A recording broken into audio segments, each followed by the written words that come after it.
Academia সংস্থার প্রতিষ্ঠাতা শিক্ষক রাহুল দেবনাথের উদ্যোগে মঙ্গলবার জমজমাট হয়ে উঠল খড়দহের আশ্রয়হীনদের জন্য পেশায় অপর এক শিক্ষক চিন্ময় কুমার দাসের তৈরি বৃদ্ধাবাস নিভালয়।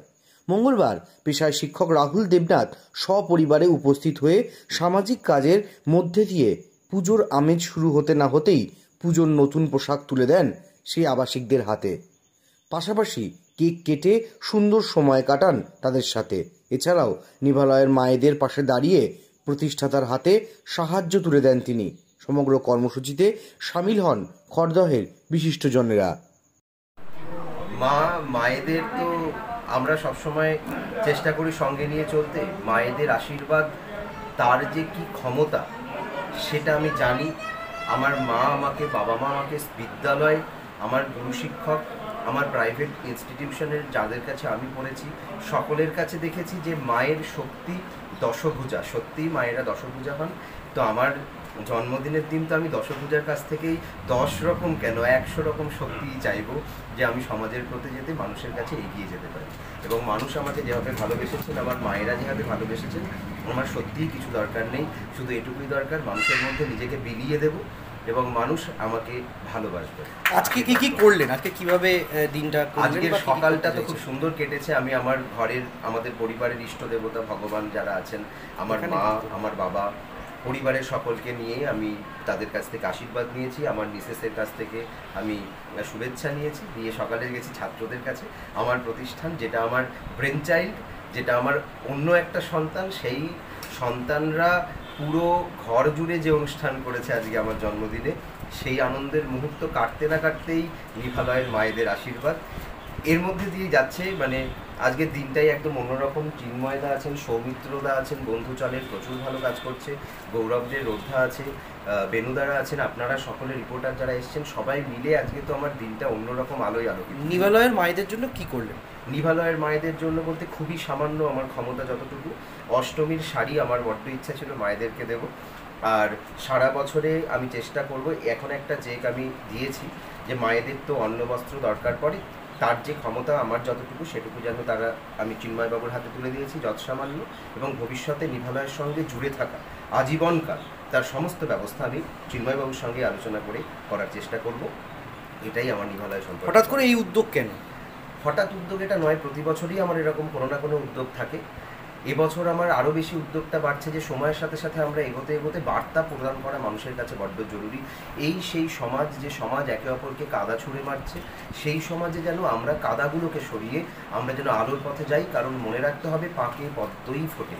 তো সেই পদ্ম, সেই ফুল, সেই সুবাস, মায়ের শক্তি এবং আজকে গণপতি বাপ্পার পুজো সব মিলিয়ে একটা শক্তির আধার, যা আমাদেরকে সামনের দিকে এগিয়ে নিয়ে যেতে পারবে এবং অশুভ শক্তি থেকে আমাদের আড়াল করে রাখবে।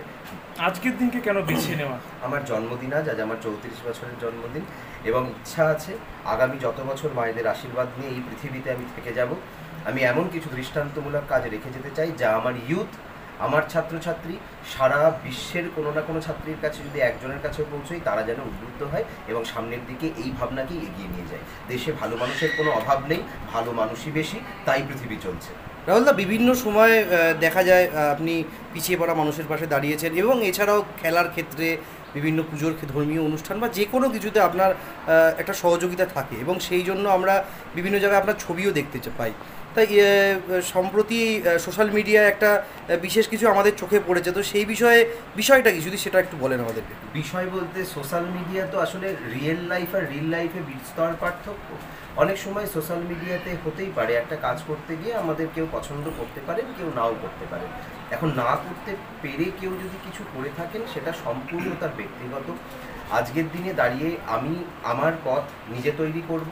এখানে কারোর অপছন্দ হতেই পারে। যারা ধরুন একটু আমাকে ডিফ্রেন্ট করার চেষ্টা করেও থাকেন, সেই চেষ্টা তারা করতে খুব একটা পারবেন না।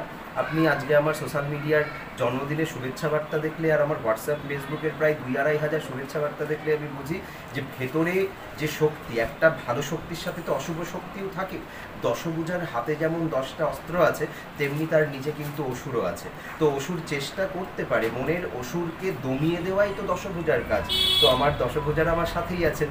তো যদি কেউ অসুর বৃত্তি তৈরিও করে মনের ভেতরে, তাদেরও নিশ্চয়ই এর মধ্যে দিয়েই অসুরের যে ইচ্ছা বা খারাপ যে কাজ সেগুলো চলে যাবে, এবং তারাও ভবিষ্যতে নিশ্চয়ই আমার এই পথকে প্রদর্শন করবে বলে আমার মনে হয়। আজকে আপনার জন্মদিন, স্টুডেন্টদের কি বলবেন? ছাত্ররাই হচ্ছে আমার সব, ছাত্রছাত্রী হচ্ছে আমার শক্তি, আমার জীবনের এগিয়ে যাওয়ার সব কিছু আমার ছাত্রছাত্রী। ওরাই আমাকে আজকে এই প্রতিষ্ঠা দিয়েছে, ওরাই আজকে আমাকে, ওরা হচ্ছে সেই সিঁড়ি, যেই সিঁড়ি তারা হাতে হাতে দিয়ে বলেছে স্যার তুমি ওপরের দিকে যাও, আমরা তোমার সাথে সাথে উঠব। এর থেকে বড় কিছু আমার বলার নেই। আমি চিরকৃতজ্ঞ রহরা, খড়দা, বেলঘরিয়া, উত্তর 24 পরগনার যেখানে যে ছাত্রছাত্রী, ভারতের নিরিখেও আমার অনেক ছাত্রছাত্রী আছে যারা রিসার্চ করছে, সকলের কাছে আমি চিরকৃতজ্ঞ। তারা আমাকে এগিয়ে নিয়ে যাবে আমরা ভেবে থাকি।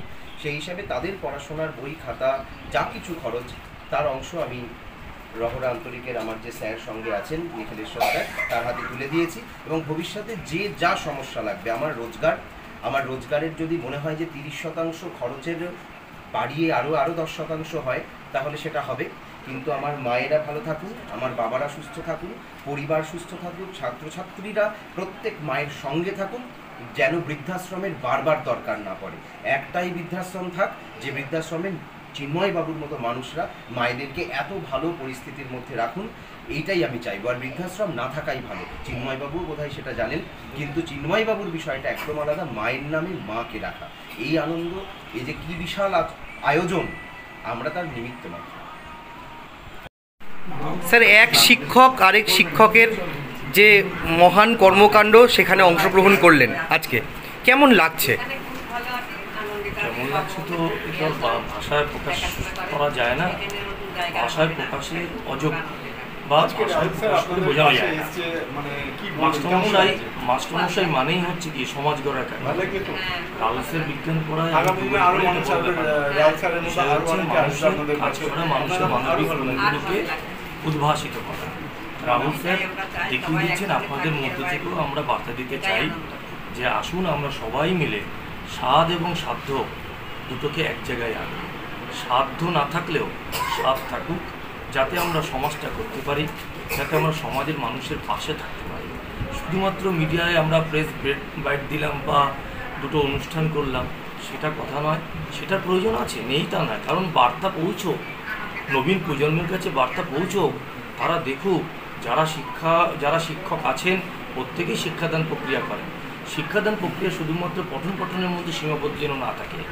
মাঠ থেকে আরম্ভ করে সংস্কৃতি, নাট্যমঞ্চ থেকে আরম্ভ করে সামাজিক কাজ, সব বিষয়ে শিক্ষাদান যেন আমরা করতে পারি বা করে থাকি, আগামী দিনেও যেন করতে পারি। এটাই আজকের নিভালয়ে রাহুল স্যারের এই যে প্রয়াস, এই প্রয়াসকে আমি স্বাগত জানাচ্ছি। এবং আপনাদের মধ্য দিয়ে রাহুল স্যারের দীর্ঘজীবী হোক, আয়ু আরও বাড়ুক এবং উনি কাজ করুক, ওনার শুভকামনা করছি, শুভেচ্ছা জানাচ্ছি, এবং আরও বেশি বেশি করে উনি ছাত্র তৈরি করুন। আপনার ছেলে তো বৃদ্ধাদের পাশে, বৃদ্ধা মায়েদের পাশে এগিয়েছে, কি বলবেন? আমি এই যে প্রয়াসটা দেখে এতটাই মুগ্ধ হয়েছি, আমার মুখের ভাষায় আমার বন্ধ হয়ে গেছে। হচ্ছে বড় এত আনন্দ পেয়েছি, আমি কি বলবো। আর মায়েদের থেকে আমার ভীষণ ভালো লেগেছে। আর আমার ছেলেটার কি বলবো বলুন, আপনাদের সবার আশীর্বাদ একান্তভাবে কামনা করি। কেমন লাগছে আপনার? ভীষণ ভালো লাগছে, খুব ভালো লাগছে। রাহুল দাদা বিভিন্ন সময়ে খড়দহের বিভিন্ন সামাজিক কাজে অংশগ্রহণ করেন, তো আপনাকে আমরা প্রথম দেখতে পাচ্ছি। সেখান থেকে দাঁড়িয়ে এই বিষয়টা সবাই এত প্রশংসা করছে রাহুল দা, সেটা সেই জায়গা থেকে কি মনে হয়, কতটা গর্বিত বোধ করছেন?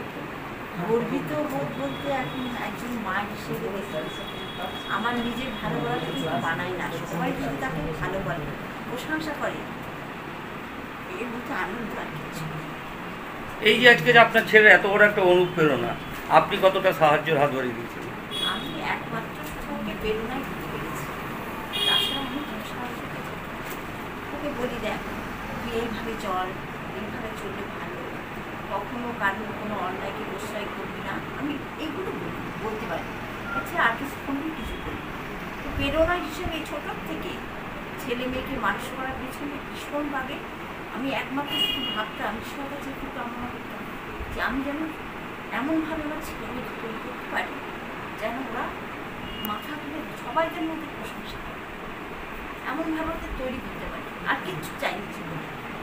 মতো সুন্দর হোক, ফুল যেমন সুন্দর, ফুলকে বলি আমরা সবসময় হাসে ফুল, ফুল যেন না শুকিয়ে যায়, জীবনের এই মানবিকতার ফুল যেন না শুকোয়, এই ফুলটা আমি দেখি।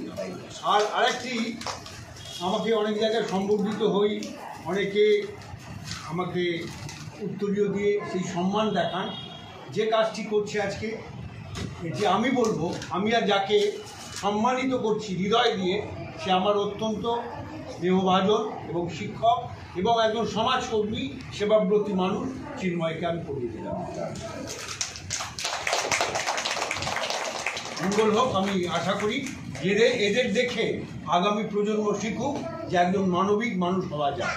ধন্যবাদ।